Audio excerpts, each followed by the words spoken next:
오늘 이제 성경 오후 시간에는 성경 속의 인물 9번째 시간 니므롯에 대해서 함께 살펴보는 시간을 갖도록 하겠습니다.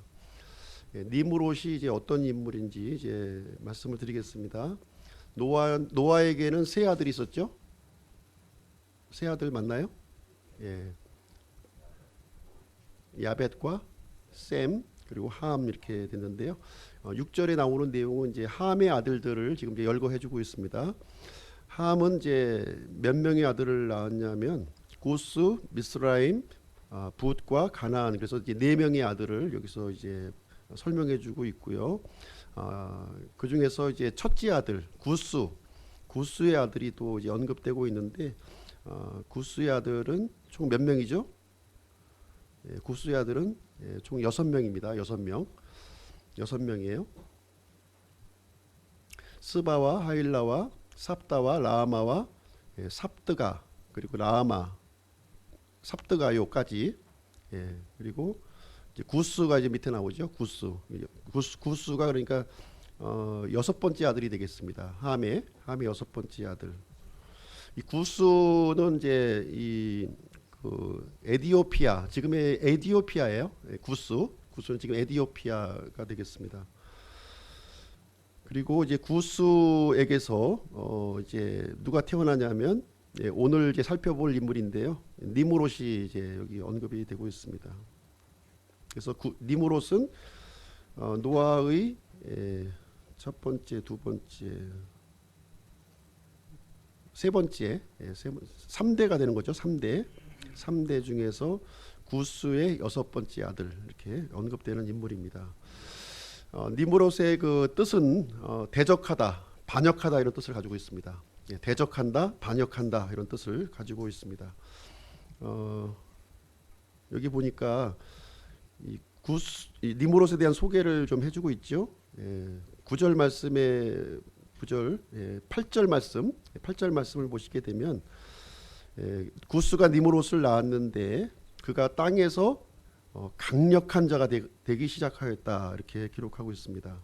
그리고 9절 말씀에 보시면 주 앞에서 강한 사냥꾼으로 이렇게 언급이 되어 있어요. 그래서 느므롯은 구스의 6번째 아들이면서 땅에서 강력한 자 그리고 주 앞에서 강한 사냥꾼 이렇게 설명을 해주고 있는데 땅에서 강력한 자라고 하는 뜻은 이제 무슨 얘기냐면은 이제 사람들로부터 유력한 사람이 되었다는 거예요.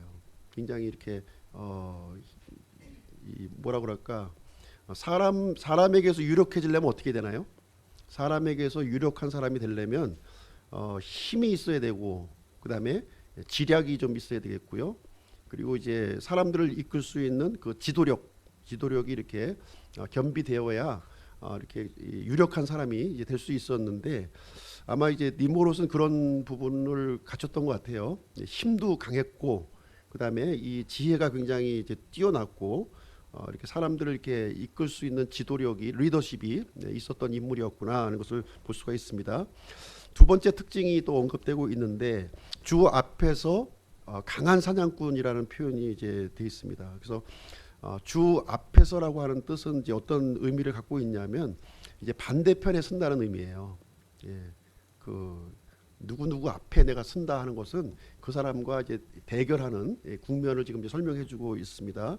그래서 여기 사냥꾼이라고 설명을 하고 있는데 이 사냥꾼은 단순히 이제 짐승들을 이렇게 이제 사냥하는 것이 아니라 좀 특별한 의미를 이제 여기서 부여해 주는 것 같습니다. 문맥에서 봤을 때. 주 앞에서 강한 사냥꾼이기 때문에 하나님 앞에서 강한 사냥꾼이라는 거예요. 그러니까 좀 이제 영적인 의미를 좀 여기서 이제 갖고 있는 내용이 이제 되겠습니다. 그래서 하나님 반대편에서 이 사냥꾼의 역할을 했는데 아마 이제 영혼을 사냥하는 사람들의 영혼을 이 그릇된 길로 이끌어가는 이제 하나님께서 사람들에게 요구하시는 것이 있잖아요. 계획하시고 요구하시는 것이 있는데 그것과 정반대 방향으로 이렇게 이제 이끌고 가는 사람들의 영혼을 이렇게 붙잡아가는 그런 이제 일을 이제 진행을 했습니다. 10절 말씀에 보시게 되면요, 이 니므롯이라고 하는 이 사람이 이 왕국의 그의 왕국의 시작으로 이렇게 표현이 돼 있어요. 언급이. 그래서 이제 세력이 굉장히 강성해진 거죠. 네, 세력이 강성해지고 어떻게 보면 이제 이 니므롯을 이제 통해서 세상 왕국, 세상 정부가 지금 이제 수립되고 있는 장면을 여기서 설명을 해주고 있습니다. 그래서 니므롯이 지금 이제 하려고 하는 이 일이 어떤 일이냐면 이 하나님의 주권을 세우는 것이 아니라 사람의 주권을 지금 세우려고 하고 있는 이제 이 모습을 이제 보여주고 있고요. 어떻게 보면은 지금 이 니므롯이 인본주의 시스템의 원조가 아닌가, 이 성경에 나오고 있는 인본주의 시스템의 원조라고 이제 볼 수가 있겠습니다. 그래서 자신의 왕국을 지금 이제 세우고 있는데요. 예전에도 말씀드렸지만 왕국의 그 3요소를 말씀드렸죠. 왕국을 이루려면 첫 번째 왕이 있어야 되고, 두 번째 백성이 있어야 되고, 땅이 있어야 되는 거예요. 그죠? 그래서 왕은 이제 당연히 지금 이제 이 니므롯이 이제 되는 것이었고요. 백성은 지금 이제 노아의 후손들을 지금 이제 백성으로 지금 삼고 있고요. 땅은 지금 이제 땅에 대한 부분 여기 언급이 되어 있습니다. 10절부터 언급이 되어 있는데 이제 신할 땅을 중심으로 해서 이제 그 주변 지역을 이제 땅으로 지금 이제 삼고 있습니다. 그래서 이 니므롯이 했던 일이 뭐냐면 10절 말씀을 통해서 이제 도시들을 건축했다는 거예요. 도시를 이제 건축하기 이제 시작을 했습니다. 그래서 이제 신할 땅에 있는 바벨과 에렉과 아갓과 갈레라고 하는 도시, 네 개의 도시를 지금 이제 설명해주고 있어요. 신할 땅에 있는 바벨, 에렉, 아갓, 갈레, 이렇게 해서 네 개의 도시를 이제 건축을 했고요. 그다음에 이제 아수르 지역 쪽에 또 이제 도시를 이제 세워 나가는데, 지금 아수르는 이제 나중에 이제 생기는 그 아시리아를 얘기하는 게 아니고요. 당시의 지역 이름을 이제 언급하고 있는 것입니다. 아수르라고 하는 지역, 그다음에 니느웨, 르호봇 이 도시, 그다음에 갈라 도시, 이렇게 해서 또 역시 네 개의 도시가 또 이렇게 이제 건축을 진행했고요. 그다음에 이제 니느웨와 갈라 사이에 레센이라고 하는 아주 이제 기존의 도시보다도 더 아주 큰 도시를 지금 이제 건축하고 있는 이제 장면이 여기 기록이 되어 있습니다. 그래서 이런 큰 도시를 건축하려면 많은 그 이제 노동력이 동원이 돼야 되겠죠. 노동력이 동원이 돼야 됩니다. 그래서 사람들을 동원해서 이 도시들을 건축했는데, 이 목적이 이제 선한 목적을 가지고 있는 것이 아니라 주 앞에서 강한 사냥꾼이라는 표현을 통해서 하나님을 대적하고 하나님의 어떤 주권을 반대하는 그런 목적으로 이 도시를 건축했다 하는 것을 이제 알 수가 있습니다. 그리고 이제 이 니므롯이 이제 행한 일이 또 한 가지가 있어요. 이제 도시 건축하는 거 외에 또 한 가지를 이제 얘기해 주고 있는데, 창세기 11장 한번 가서 보시겠습니다. 창세기 11장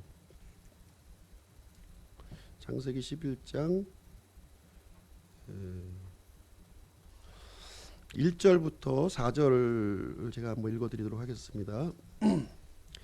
온 땅의 언어가 하나요, 말이 하나였더라. 그들이 동쪽에서부터 이동하다가 신할 땅에 있는 평야를 만나 거기 거하니라. 그들이 서로 이르되, 자, 우리가 벽돌을 만들어 견고히 굽자 하고는 돌 대신 벽돌을 취하고 회완죽 대신 진흙을 취하여 또 이르되, 자, 우리가 우리를 위하여 도시와 탑을 세우고 탑의 꼭대기를 하늘에까지 닿게 하며 우리가 우리를 위하여 이름을 내고 이로써 온 지면에 널리 흩어짐을 면하자 하더라. 그래서 창세기 11장은 좀 우리에게 구체적인 내용을 알려주고 있죠. 이 니므롯이 행하고 있는 일들을 이제 이 땅에 신할 땅을 중심으로 해서 도시들을 건축하고 특별히 여기 보면 이제 탑을 건축하는 장면이 이제 기록이 되어 있는데, 이제 바벨탑을 이제 건축하는데 그 목적이 어디에 있습니까? 하나님의 이 영광과 주권을 세우기 위해서 이제 건축하는 것이 아니라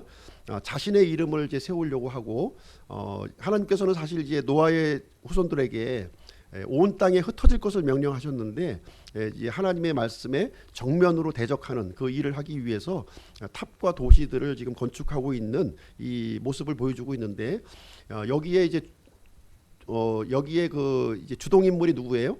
여기에 주동 인물이 바로 이제 니무롯임을 이제 얘기를 해주고 있습니다. 그래서 이제 도시는 어떻게 보면은 이제 어떤 그 인간 정부 시스템을 지금 이제 구축하려는 노력을 볼 수 있고요. 이 탑을 건축한다고 그랬는데 이 탑은 좀 이제 우상 숭배와 연관이 있는 것 같아요. 우상 숭배. 하나님이 아닌 다른 그 신을 숭배하려고 하는 그런 것과 이제 연관이 되어 있어서 지금 이제 이 니무롯은 어떻게 보면 지금 이제 우상 숭배의 원조가 되는 거죠. 이 니무롯은 이제 모든 악한 것에 어떻게 보면 시발점이 되는 거예요. 인간 시발점이 지금 되고 있습니다. 노아의 홍수 이후에 하나님께서 이렇게 요구하시고 계획하셨던 것을 이제 가지에 대해서 조직적으로 그리고 고의적으로 지금 진행하고 있는 거예요. 의도적인 그런 이걸 가지고서 지금 이제 하고 있습니다. 5절부터 한번 9절 한번 보겠습니다. 주께서 사람들의 자녀들이 세우는 도시와 탑을 보려고 내려오시니라. 주께서 이르시되 보라 백성이 하나요 또 그들이 다 한 언어를 가지고 있으므로 이 일을 하기 시작하니 이제 그들이 하려고 상상한 어떤 일도 막지 못하리라. 자 우리가 내려가서 거기서 그들의 언어를 혼잡하게 하여 그들이 서로의 말을 알아듣지 못하게 하자 하시고 이처럼 주께서 거기서부터 그들을 온 지면에 널리 흩으셨으므로 그들이 그 도시 세우기를 그쳤더라. 그러므로 그 도시의 이름을 바벨이라 하였으니 이는 주께서 거기서 온 땅의 언어를 혼잡하게 하셨기 때문이라. 주께서 거기서부터 그들을 온 지면에 널리 흩으셨더라. 그래서 이제 이 니무롯이 행하고 있는 이 일이 굉장히 사악한 일임을 이제 알려주고 있고요. 이 하나님께서 지금 내려와서 직접 이 사람들의 언어를 이렇게 혼잡하게 하는 일을 이제 바벨탑 사건을 여기서 이제 기록해주고 있는 내용이 되겠습니다. 이 당시 니무롯이 이렇게 상상하고 계획했던 일이 무엇이었을까요? 굉장히 사악한 일이었죠. 하나님 보시기에 도저히 막을 수 없는 그런 일을 이제 진행하고자 했는데 하나님을 대적하는 이런 정치, 종교 시스템을 만드는 일이었어요. 언어가 하나이다 보니까 아주 강력한 이런 어떤 우리가 이제 나중에 7년 환란기 때 세워질 적그리스도가 세워질 이 단일 정보 시스템을 지금 이제 이 니무롯이 지금 행하고 있는 모습을 우리에게 이제 알려주고 있는 그런 내용이 되겠습니다. 그래서 하나님께서는 언어를 이제 흩으시게 되었고요. 그래서 이제 한 개의 언어가 이제 70개의 언어로 이렇게 나누어집니다. 70개의 이제 패밀리로 이렇게 이제 흩어지게 되는데요. 70개의 언어로 나눠지게 되고 이 70개의 언어가 또 뿌리가 되어서 지금 현재 현존하는 언어들은 약 한 6천 개 이상의 이제 언어가 지금 이제 존재하고 있는 그런 상황이 되겠습니다. 그래서 바벨탑의 결과로 지금 현재의 이 다양한 언어들, 민족들이 생겨났다 이렇게 이제 이해하시면 되겠습니다. 그래서 이제 이 바벨탑 사건을 통해서 이 니무롯이 이렇게 지금 이제 진행했던 아주 이 음흉한 음모, 인본주의 시스템을 만들고 우상 숭배 시스템이 이제 이 바벨탑을 기점으로 해서 전 세계로 이제 흩어져 가게 됩니다. 그래서 이 바벨탑에서 이 계획되었던 모든 일들이 이제 전 세계에서 이제 발견이 되는 거죠. 그 모습을 이제 우리에게 얘기해주고 있습니다. 이 바벨이라고 하는 뜻이 이제 어떤 뜻을 가지고 있냐면 신들의 문이다 하는 뜻을 가지고 있습니다. 신들의 문. 그래서 이제 하나님께로 가는 문이 아니라 이 그 천국의 문이 아니라 이것은 신들의 문. 그러니까 그 마귀들의 문이죠. 그렇죠? 마귀들의 문으로 이제 통하는 그 이제 아주 사악한 영적인 일을 지금 이제 계획하게 되었고요. 이 바벨론의 이 우상의 뿌리가 전 세계적으로 지금 이제 흩어지게 되는 그런 일을 이제 성경은 우리에게 말씀을 해주고 있습니다. 이 두 개의 바벨론이라고 하는 책이 있는데 히슬롭이 지은 이제 바벨론 종교의 전설이라는 내용이 이제 거기에 이제 소개가 되고 있습니다. 그 내용을 잠깐 말씀드리면 이 니무롯 이 바벨 그 종교의 바벨론 종교의 이 창시자 이 니무롯이 이제 있었고요.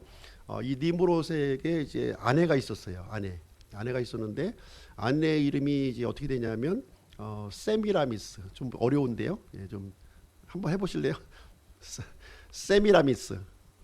예, 세미라미스. 예, 세미라미스라는 이제 아내가 이제 있었습니다. 근데 니무롯이 이제 죽게 되자 이 세미라미스가 남편 없이 아들을 만듭니다. 남편 없이 이 아들을 하나 만들게 되는데 그 아들의 이름이 뭐냐면 담무스예요. 담무러스라는 아들을 이제 세우게 됩니다. 그래서 이 세미라미스가 사실은 어떻게 보면 예, 우상 숭배의 아주 그 초점에 이렇게 여기서 예, 그 들어서게 됩니다. 예, 니무롯에 이어서 예, 쓰게 되는데 이 니무롯은 이제 태양신이에요. 태양신으로 좀 이제 숭배를 받게 되고요. 이 세미라미스는 달의 신으로 이렇게 숭배를 받습니다. 달의 신. 예, 그리고 이 담무스는 별들의 신으로 이렇게 언급을 받아요. 그래서 이제 니무롯 하면은 이제 태양신과 연관이 있고요. 세미라미스는 달의 신으로 이렇게 연관이 되어 있습니다.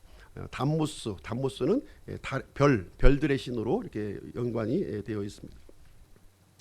전 세계의 이 종교가 이제 이제 이 그 새 존재를 통해서 이렇게 좀 이제 변형되거나 이렇게 확산되어 가는 이제 모습을 우리는 이제 보게 됩니다. 그래서 이 하나님께서 언어를 흩으셨기 때문에 이 이름이 다양한 이름으로 불려져요. 전 세계적으로 보시게 되면 다양한 이름으로 불려지면서 하나님을 대적하는 거짓 종교, 토착 종교의 이름으로 이제 뿌리를 이제 내리게 됩니다. 그래서 두 번째로 우리가 이제 생각해 볼 수 있는 건 뭐냐면 유대인들과 이제 우상 숭배와 관련된 부분이에요. 유대인들과 우상 숭배의 그 부분을 이제 보도록 하겠습니다.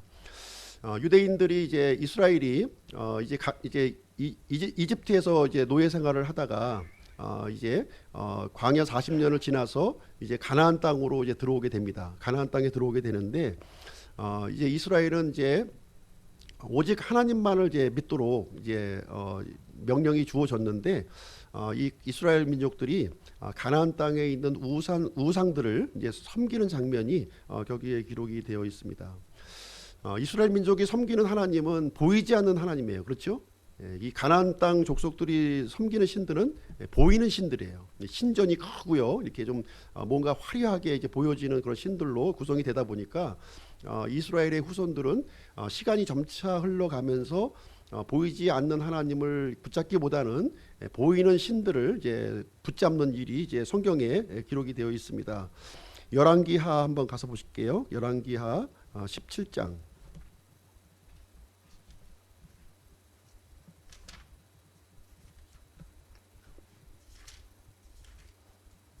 열왕기하 17장 18절 말씀입니다. 17장 18절 몇 페이지냐 하면은 503쪽입니다. 구약성경 503쪽.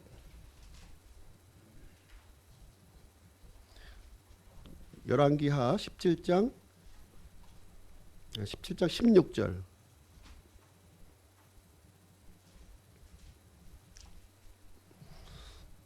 같이 한번 읽어보시죠. 시작. 또 그들이 주 자기들의 하나님의 모든 명령을 버리고 자기들을 위해 부어 만든 형상들 곧 송아지 2마리를 만들며 또 작은 숲을 만들고 하늘에 온 군대에게 경배하며 또 바알을 섬기고. 자, 여기 보시면 이제 아까 이제 바벨론 종교에서 등장했던 그 새 인물이 여기 그대로 이제 여기서 이제 이름을 바꾸어서 등장하게 되는데요. 이 작은 숲이 나와요. 작은 숲. 지금 이제 그 작은 숲은 개역 성경에 보시면 아세라로 나오고 있습니다. 아세라로 나오고 있는데 이 아세라가 뭐냐면은 바로 이제 그 아까 얘기한 세미라미스예요. 세미라미스가 변형된 모습으로 지금 여기 나타난 겁니다. 그 다음에 이제 하늘에 온 군대가 나와요. 하늘에 온 군대는 뭐냐면 별들을 얘기하고 있습니다. 별. 천체를 섬기는 모습인데요. 하늘에 온 군대는 지금 담무스를 지금 이제 변형된 모습으로 지금 얘기를 해주고 있습니다. 그 다음에 이제 바알이 나오는데요. 이 바알은 바로 니무롯이에요. 니무롯. 그래서 이 니무롯, 그 다음에 세미라미스, 담무스가 지금 이제 다른 이름으로 지금 등장하고 있는 거죠. 이 바알과 그 다음에 작은 숲과 하늘의 온 군대라고 하는 이름으로 여기에 이제 등장을 해주고 있습니다. 열왕기하 21장으로 한번 가서 보실게요. 조금 뒤로 넘기셔서 21장 3절 말씀 보겠습니다.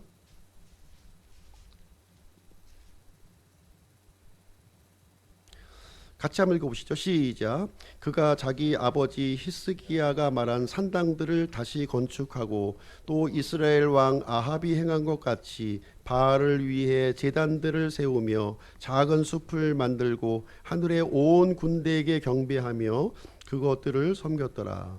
이스라엘 백성들이 하나님을 섬기는 것이 아니라 지금 이상한 것들을 섬기고 있잖아요. 지금 이상한 게 뭡니까? 이 바알을 위해서 제단을 지었다. 이 니므롯을 위해서 제단을 지었다는 거예요.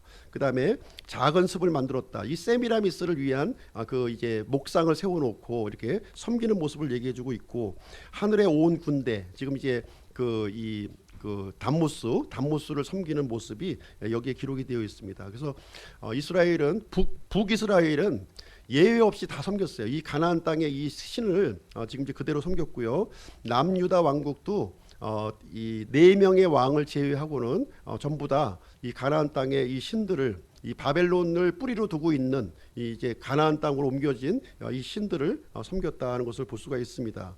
그래서 남유다 왕국은 아사 왕, 여호사밧 왕, 히스기야 왕, 요시야 왕을 제외하고는 전부 이제 이렇게 작은 숲과 하늘의 온 군대와 이 바알을 섬기는 그러한 일을 우상 숭배를 이제 진행했다, 이렇게 얘기를 해주고 있습니다.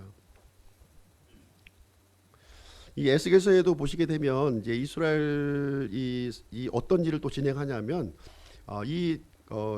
이런 이 가증한 일들을 성전에까지 끌고 들어와요. 성전에까지 끌고 들어와서 거기서 이제 그 섬기는 그 우상들을 섬기는 모습을 이제 당연히 하나님을 섬겨야 될 그 성전 안에 이 담모스를 위해서 여인들이 애곡을 하고 슬퍼하는 모습이 기록이 되어 있고, 또 이제 성전을 뒤로 하고서 태양을 향해서 태양을 숭배하는 모습이 거기에 기록이 되어 있습니다.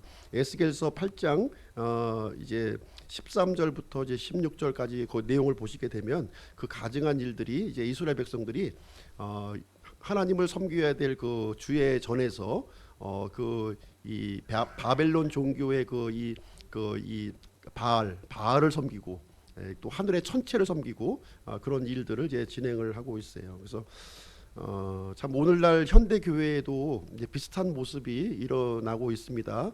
그래서 바알신 세미라미스, 이 땅의 풍요와 번영을 이제 추구하는 그 신들이에요. 그 신들을 이 교회까지 끌고 들어와서 지금 이제 이 번영과 축복의 신학이라고 하는 이름으로 들어와서 그 일들이 이제 진행이 되고 있는데, 이 내용이 전부 어디에 근거를 두고 있느냐?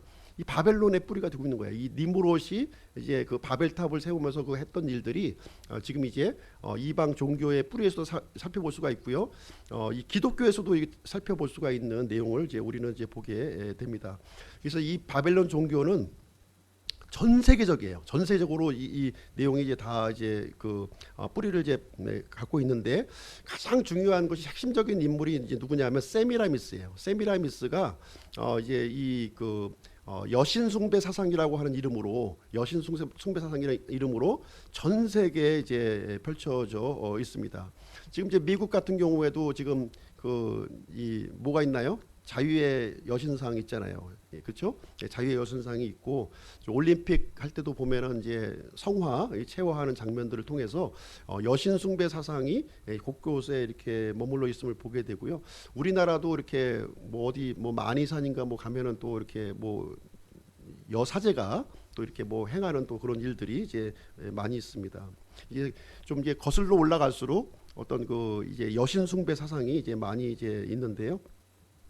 이 세미라미스는 이제 풍요와 번영을 주는 신이에요. 그래서 이제 굉장히 어떤 모습으로 나타나냐면 가슴이 굉장히 많아요. 가슴이 보통 이제 여성들은 이제 2개인데 이제 한 뭐 20개 이렇게 20개 정도 이렇게 좀 해서 이렇게 좀 그런 모습으로 다산과 풍요를 주는 신으로 이렇게 모습이 등장하고 있습니다.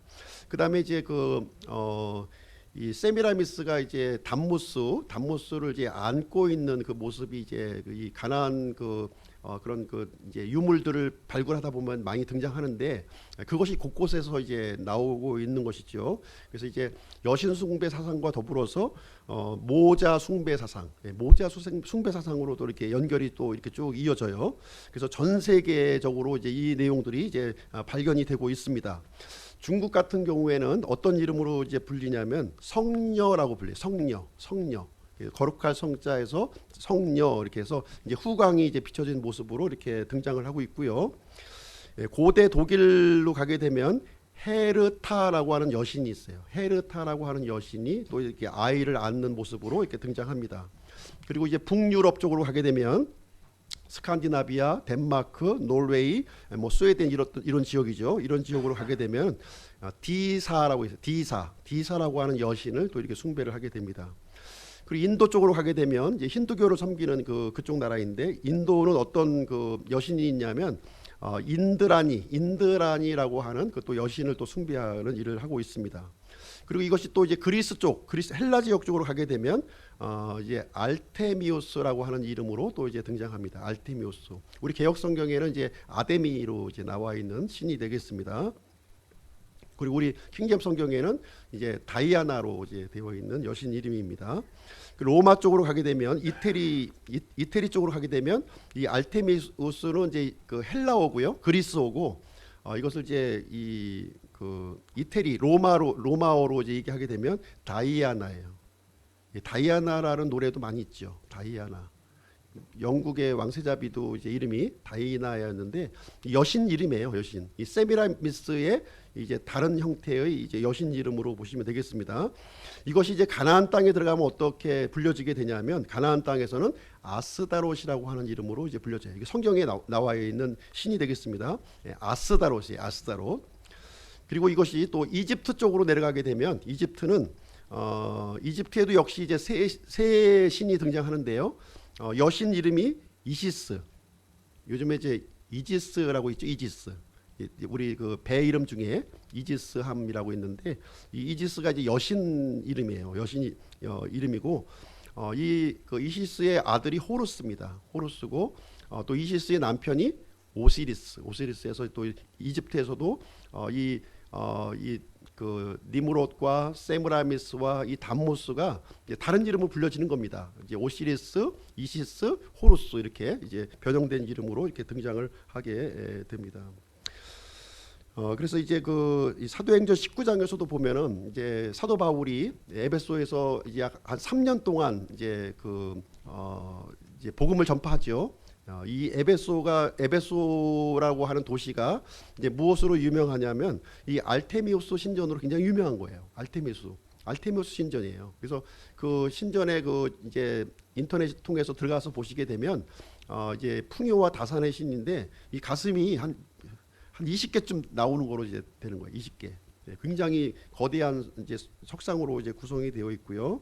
그래서 이제 이 사도 바울이 가서 이제 복음을 전하고 이제 이 다이아나 이 여신 상은 이거는 우상이라고 이제 얘기하게 되니까 그 도시에 살고 있던 그 사람들이 장사가 안 되는 거예요. 장사가.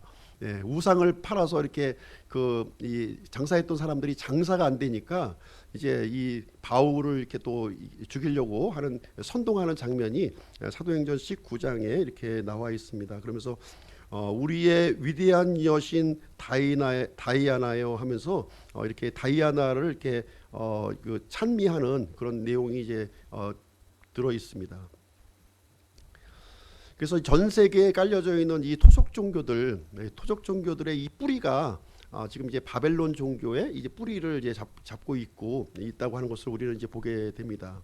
그래서 기독교가 들어가는 곳마다 이제 당연히 이제 이 니무롯의 이 바벨론 종교와 충돌을 일으킬 수밖에 없는 거예요. 충돌이 일으켜지고 이제 갈등을 이제 많이 이제 빚어지게 되고 또 기독교가 또 번성하게 되면서 이 바벨론 종교가 완전히 이제 몰락하는 것으로 이제 결론이 이제 맺어지게 됩니다. 네 번째로 우리가 좀 생각해 볼 수 있는 것은 무엇이냐면은 카톨릭과 이제 바벨론 종교예요. 이 카톨릭이 이 바벨론 종교를 이렇게 흡수하는 내용이 이제 일어나는데요. 이 카톨릭과 이 바벨론 종교가 아주 깊은 연관성이 있음을 우리는 이제 생각을 해볼 수가 있습니다. 주후 70년 경에 이제 이 로마의 침공으로 이제 예루살렘이 완전히 이제 멸망을 해요. 성전도 완전히 파괴가 되고 멸망이 되면서 그와 동시에 이 복음이 이제 유럽 전역으로 이제 핍박에도 불구하고 이제 유럽 전역으로 이제 복음이 전파가 이루어지게 됩니다. 거의 200년 동안 이 참 가혹할 만큼 핍박이 이루어졌고 반대적으로 또 이 복음이 아주 그 급팽창하는 그런 일을 이제 200년 서기 200년 그 사이에 이제 이루어지게 됩니다. 그래서 313년 경에 이제 로마의 콘스탄틴 황제가 이제 이 기독교를 공인하게 돼요. 기독교를 이제 콘스탄틴 황제의 어머니 이름이 이제 카타리나거든요. 카타리나가 이제 기독교를 이제 믿는 사람이었는데 이것을 이제 아들에게까지 이제 얘기를 해주게 되고 이제 이 콘스탄티누스 황제가 이제 기독교를 이제 공인하게 되는 그 역사적인 일이 이제 여기서 일어나게 됩니다. 그래서 이제 이 종교와 이제 이 정치가 이렇게 하나로 합병이 되면서 이제 또 이제 새로운 일이 이제 여기서 이제 발생하게 되는데요. 왜냐하면은 이제 그 콘스탄티누스 이전까지는 이제 이 로마가 이제 섬겼던 신들이 이제 무엇이냐면은 이 그 수많은 신들을 섬겼던 거예요. 수많은 신들이 바로 이제 이 바벨론에 이 뿌리를 둔 바벨론 종교를 사실 이제 믿었는데 로마의 국교로 이제 받아들이게 되니까 이 바벨론 종교와 이 기독교가 이렇게 충돌하게 되는 일이 이제 생겨납니다. 그래서 이제 이 그때부터 우리는 이제 천주교가 이제 시작된 것으로 우리는 이제 그 기원을 우리가 이제 생각해 보게 되는데요.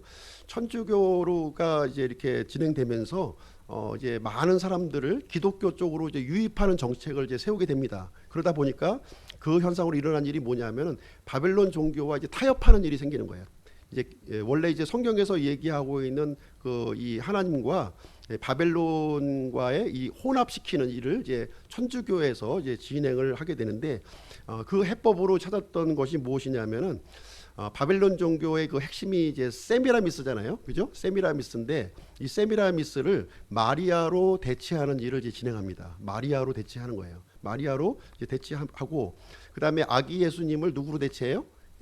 그 다음에 담모스로 대체하는 거예요. 담모스로 대체하는 일을 진행을 하게 됩니다. 그래서 이제 카톨릭의 이 교리가 이제 거기서 이제 이 마리아 숭배 사상을 통해서 이제 그 카톨릭의 그 교리가 이제 탄생을 하게 되는 일이 생깁니다. 그래서 마리아를 숭배하는데요. 마리아가 굉장히 이제 굉장히 높여지는 거예요. 네. 성경에서 이제 마리아가 이제 예수님을 이렇게 수태하시고 이렇게 출산하셨지만 마리아 자체가 이제 죄가 없는 사람은 아니었거든요. 근데 이 마리아를 신격화시키는 일을 천주교에서 이렇게 진행을 하게 됩니다. 그래서 이제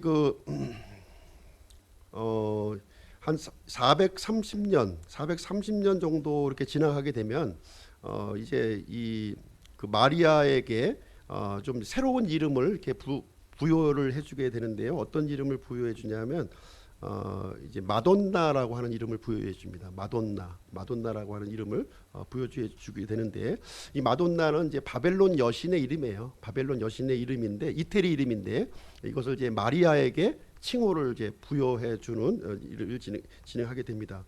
실제적으로 이제 마리아를 숭배하지만 마돈나라고 붙임으로 인해서 세미라미스를 이제 숭배하는 일을 이제 진행을 해주게 되는 것이죠.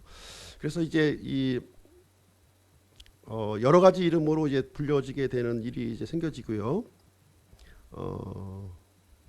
그 다음에 이제 마리아가 평생 처녀로 살았다 이렇게 또 주장을 하게 됩니다. 평생 처녀로 살았다. 예수님이 이제 처녀 탄생을 하셨지만 그 이후에도 평생 처녀로 살았다 이렇게 주장을 하게 되고요. 그리고 이제 마리아의 무죄설을 또 주장합니다. 마리아의 무죄설. 그리고 이제 좀 자꾸 이제 진도가 막 나가면서 또 마리아의 그 부활 승천설이 또 이제 주장이 됩니다.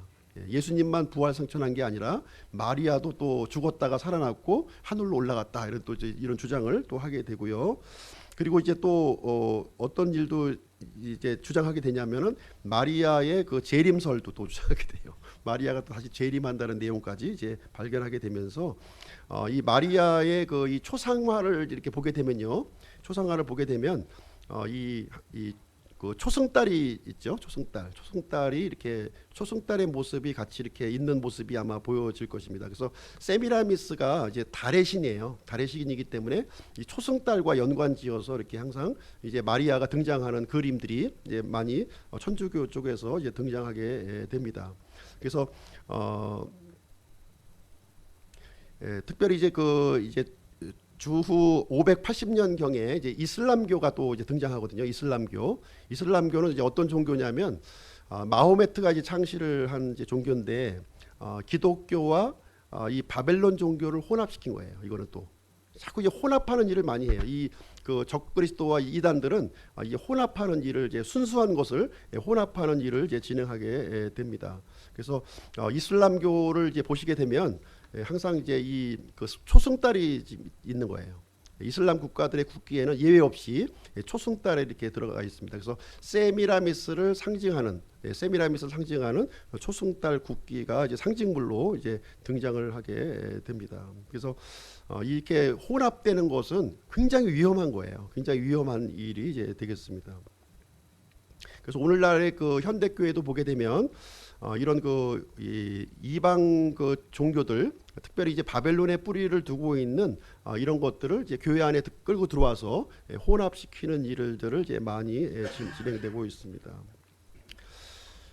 그래서 이제 원래 이제 성경에서 구약 성경은 시간적인 개념을 우리에게 강조를 해요. 시간적인 개념. 근데 그리스의 이제 문화권에 들어오면서부터는 어떤 걸 강조하냐면 공간을 강조합니다. 공간. 그래서 이제 그 헬라 문화권에서는 이제 시간을 이제 강조하는 거예요. 시간을 강조해서 이렇게 하나님의 임재라든가 또 하나님을 이렇게 섬기고 거룩하게 하는 그런 모습을 우리가 중요시 여기는데, 이제 그리스 문화권에 들어오면서 공간을 또 강조하는 거예요. 공간을 강조하면서 이제 어떤 일이 이루어지냐면 이제 외형적인 건물을 크게 만드는 거죠. 외형적인 크게 만들고 내부의 어떤 장식을 인테리어를 이렇게 화려하게 하는 쪽으로 이렇게 형성이 되어집니다. 그래서 하나님께서 요구하시는 것은 이런 공간적인 개념보다는 시간적인 개념을 요구하고 있는 거예요. 이렇게 내가 지금 하나님과 이렇게 임재 가운데 있는가, 하나님과 올바른 관계에 있는 건가, 이것을 중요시 여기는데, 지금 이제 그리스 그 문화권에서는 뭘 강조하냐면 이런 어떤 외면적인 건물, 어떤 화려함, 숫자가 늘어나고 이렇게 좀 눈에 보이는 것들을 이렇게 강조하는 쪽으로 바뀌어지는 이런 쪽으로 가지게 됩니다. 그래서 하나님께서 진정으로 원하시는 것은 뭐냐면 이런 공간적인 개념보다는 시간적인 개념들을 우리가 하나님께서 요구하고 계시고, 우리들은 그런 쪽으로 초점을 맞춰야 될 것을 얘기를 해주고 있습니다. 그래서 오늘날 현대 교회에서 이렇게 교인들을 늘리고 큰 건물을 이렇게 짓고 하는 것들은 어디와 연관되어 있냐면 이 바벨론적 사고 방식하고 이렇게 깊이 연관되어 있는 거예요. 그래서 그런 것을 통해서 이제 마치 하나님을 이렇게 잘 섬기고 있는 것처럼, 하나님을 이렇게 영광을 돌리는 것처럼 이렇게 이제 보여지는 것을 이제 강조하게 되는 그런 일을 이제 하게 됩니다.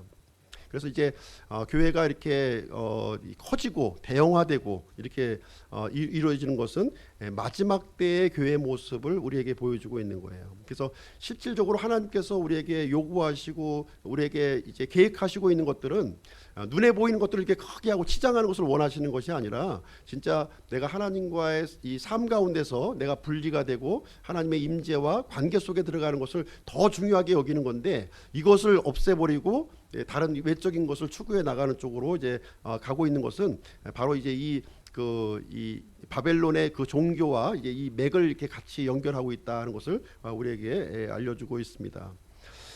결론을 좀 내리도록 하겠습니다. 궁극적으로 이제 이 바벨론 문화는 이제 이 바벨론 종교의 이 뿌리는 마지막 때가 갈수록 점점 더 이렇게 아주 굉장히 더 이제 창성하게 돼요. 창성하게 되는데 이제 예수님께서 재림하실 때 이 바벨론을 심판하시게 됩니다. 심판하시게 돼요. 그래서 예수님께서 이 땅에 재림하실 때 이 땅에 세워져 있었던 이 바벨론 시스템, 바벨론의 인본주의 시스템, 바벨론의 이 종교 시스템, 이런 것들을 예수님께서 완전히 이제 심판을 이제 하시게 되고 있습니다.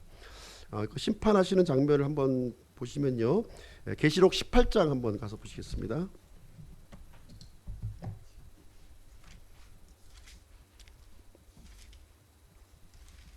계시록 18장 4절 말씀입니다. 18장 전체가 큰 바벨론의 그 몰락을 이제 우리에게 이제 기록해주고 있는데요.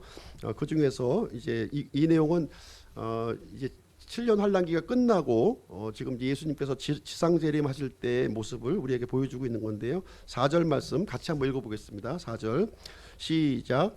또 내가 들으니 하늘로부터 또 다른 음성이 나서 이르되 내 백성아 너희는 그녀에게서 나와 그녀의 죄들에 참여하는 자가 되지 말고 그녀가 받을 재앙들을 받지 말라. 그래서 이 바벨론에 이 빠져 있는 이 종교 시스템에서 빠져나올 것을, 이 하나님의 백성들은 거기에 머물러 있지 말고 빠져나올 것을 우리에게 이제 강조를 해주고 있습니다.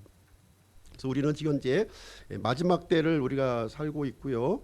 하나님께서 제일 싫어하시는 것이 무엇이냐? 제일 싫어하시는 것은 교회가 부패하고 타락하는 거예요. 이 순수해야 할 이 교회가, 교회다워야 할 이 교회가 이게 부패하고 타락하는 것을 가장 극심하게 싫어하고 있습니다.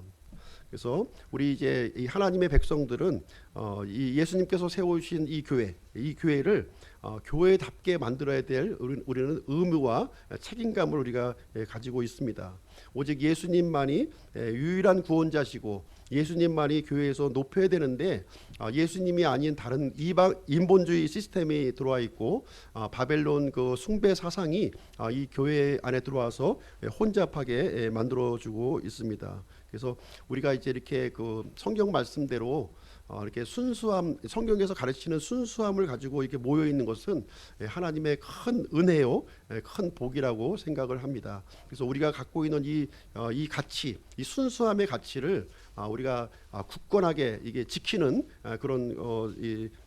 그런 하나님의 사람들이 되어야 될 줄로 생각합니다. 이것은 하나님의 사람들에게 맡겨주신 그 사명이에요. 이 사명감을 가지고 우리가 모이는 것도 사명감을 가지고 모이는 것이고, 우리가 이 예배를 드린 것도 사명감을 가서 이제 예배를 드리는 것이고, 우리가 교제를 하더라도 사명감을 가지고 하는 거예요. 그래서 하나님께서 성경 가운데서 가르쳐 주신 이 가치를 훼손하지 않고 있는 그대로 우리가 잘 지켜서 우리가 하나님 앞에 나아가는 것이 나중에 칭찬받는 그런 모습이 아닌가 생각을 합니다.